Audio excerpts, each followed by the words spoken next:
Recording in progress.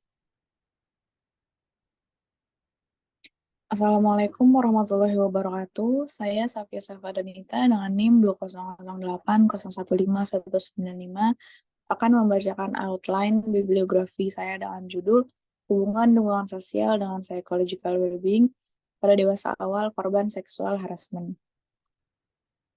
Langsung saja ke prevalensinya. Yang pertama, menurut National Institutes of Health, pada tahun 2019, sepertiga dari orang dewasa di Amerika Serikat, setara dengan 32,7%, melaporkan terjadinya pelecehan seksual, dan seperempatnya, sebanyak 24%, melaporkan kekerasan seksual pada masa dewasa awalnya. Lalu yang kedua, sebuah survei di tahun 2018 oleh Koalisi Ruang Publik Aman menunjukkan tingginya potensi wanita menjadi korban pelecehan.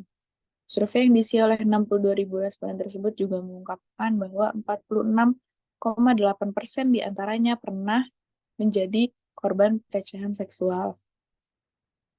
Lalu yang ketiga, menurut data statistik yang didapat mengenai kasus pelecehan seksual pada catatan tahun 2020, Komnas Perempuan menggolongkan berdasarkan ranah komunitas dan publik. Kekerasan yang dialami perempuan tercatat 58% dengan 3.602 kasus, dengan perincian persetubuhan terdapat 176 kasus, lalu pelecehan seksual ada 520 kasus, lalu pencabulan terdapat 531 kasus, pemerkosaan 715 kasus, dan sisanya merupakan percobaan perkosaan. Lalu yang keempat, berdasarkan catatan tahunan Komnas Perempuan pada tahun 2016, terdapat 452 kasus pelecehan seksual di Indonesia. Pada 2017, terdapat 5.785 kasus pelecehan seksual di Indonesia. Lalu pada tahun 2018, terdapat 3.687 kasus pelecehan seksual di Indonesia. Dan pada awal tahun 2019, terdapat 319 kasus pelecehan di Jakarta yang sudah dilaporkan pada Komnas Perempuan. Lalu yang kelima, berdasarkan survei yang dilakukan oleh Koalisi Ruang Publik Aman, selama akhir tahun di 2021 terdapat 4.236 responden berusia 16-24 tahun yang 3.539 diantaranya adalah perempuan yang ditemukan fakta bahwa 4 dari 5 perempuan di Indonesia mengalami pelecehan seksual selama masa pandemi. Lalu selanjutnya ada dampak dukungan sosial dengan psychological well-being pada korban seksual harassment. Yang pertama, menurut hasil penelitian Graham dan Jordan tahun 2011 dalam jurnal Suryani, Harjo, dan Erianti Novita 2015 mengungkapkan adanya perbedaan kesejahteraan psikologis pada korban pelecehan seksual dari korban yang memiliki perhatian dan dukungan dari orang tua, masyarakat, lembaga pemerhati sosial, serta lingkungan. Adapun korban dari keluarga yang tidak peduli cenderung mengalami gejala depresif dan memiliki tingkat kesejahteraan psikologis yang lebih rendah. Lalu yang kedua, menurut penelitian Sud dan Baxi 2012 dalam jurnal Vicky Prayogi dan kawan-kawan tahun 2017 menyatakan bahwa individu yang melihat dirinya memiliki dukungan sosial yang tinggi ternyata memiliki tingkat psychological well-being yang tinggi pula. Lalu masuk ke variabel prediktor DV. Yang pertama ada dukungan sosial sebagai prediktor. Kekerasan seksual yang terjadi cenderung menimbulkan trauma pada anak maupun orang dewasa, tapi seringkali tidak disadari karena adanya penyangkalan terhadap peristiwa tersebut. Menurut Probowi dan Bahransyah tahun 2015. Maka dari itu, korban kekerasan seksual membutuhkan dukungan dari sosialnya untuk mengatasi dampak fisik maupun psikologisnya. Menurut Ford et al. Tahun 2015 mengatakan bahwa dukungan sosial yang diberikan oleh keluarga, teman, atau significant other sangat membantu pemulihan untuk orang-orang yang secara langsung dan tidak langsung mengalami stres karena trauma seperti dari pelecehan seksual. Korban yang mendapatkan dukungan sosial memiliki kesehatan fisik dan mental yang lebih baik setelah terjadinya pelecehan, menurut Owen tahun 2017. Lalu selanjutnya ada psychological well-being sebagai prediktor.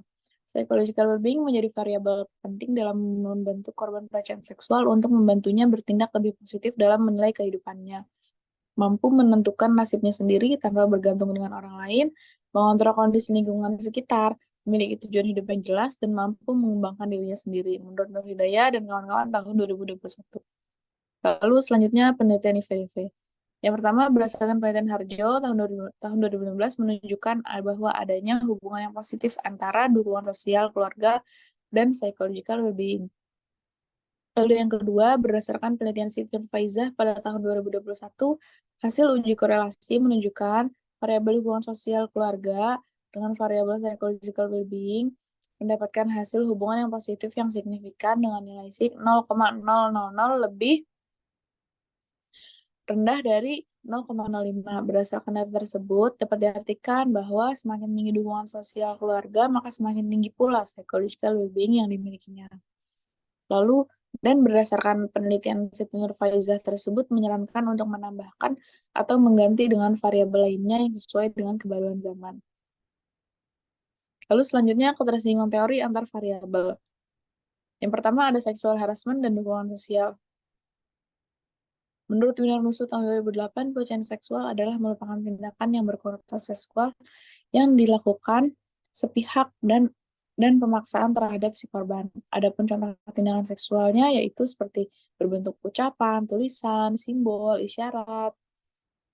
Adapun perilaku-perilaku yang tertuju ke arah seksual.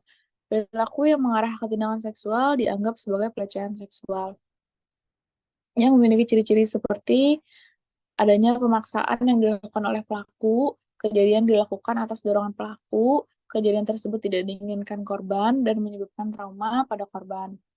The Prince et al. Tahun 2012 mengatakan bahwa terdapat beberapa faktor yang dapat membantu seseorang untuk dapat mengurangi terjadinya perasaan trauma yang merupakan salah satu efek yang diakibatkan dari terjadinya pelecehan seksual.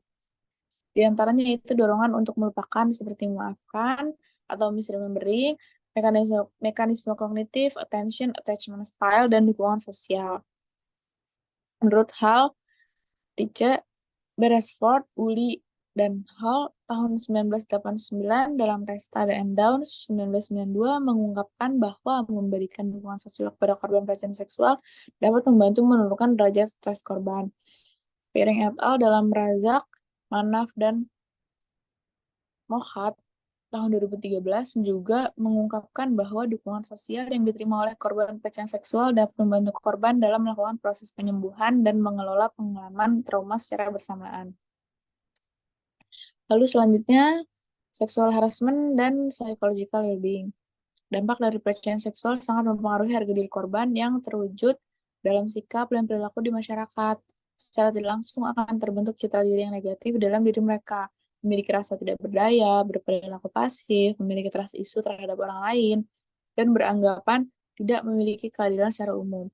Maka diperlukan penanganan yang tepat dan intensif agar korban dapat kembali menjalin kehidupannya secara positif dengan mencapai kesejahteraan psikologisnya atau psychological well-being. Psychological well-being merupakan kemampuan seseorang untuk dapat menerima diri mereka dengan apa adanya, membuat hubungan yang baik dengan orang lain, kuat dari tekanan sosial, dapat mengontrol diri di luar, memiliki makna kehidupan, dan dapat mewujudkan kemampuan dirinya secara berkelanjutan. Riff dan Case dalam Flannery tahun 2019 berdasarkan teori kesehatan mental, teori psikologi, teori psikologi perkembangan, dan unsur-unsur gerontologi. Riff Monica 2013 mengemukakan ada 6 dimensi dari psychological well-being, yaitu yang pertama ada penerimaan diri, hubungan interpersonal, otonomi, penguasaan lingkungan, tujuan hidup, dan yang terakhir ada pertumbuhan pribadi. Lalu masuk ke definisi operasional. Yang pertama ada dukungan sosial. Sarafina dan Smith 2011 mendefinisikan dukungan sosial yaitu bentuk rasa nyaman, rasa peduli, penghargaan, atau pertolongan yang diperoleh seseorang dari orang lain maupun dari kelompok, baik yang ada di sekitarnya ataupun tidak. Tyler tahun 2015 juga menjelaskan bahwa dukungan sosial dapat berasal dari berbagai sumber, seperti orang tua, keluarga, pasangan, kontak sosial, atau masyarakat, bahkan dari hewan peliharaan yang setia.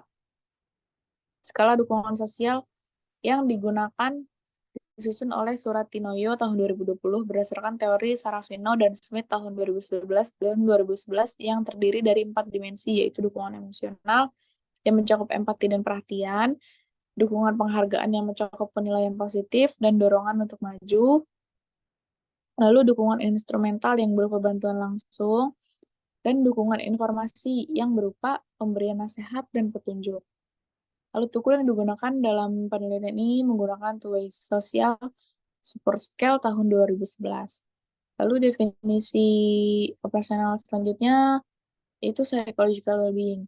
RIF 2014 mendefinisikan psychological well-being merupakan seseorang yang sudah dapat menerima kekurangan lalu mengetahui kelebihan yang dimiliki oleh dirinya sendiri, dan ia juga mampu untuk dapat membangun relasi yang baik dengan lingkungan sekitarnya.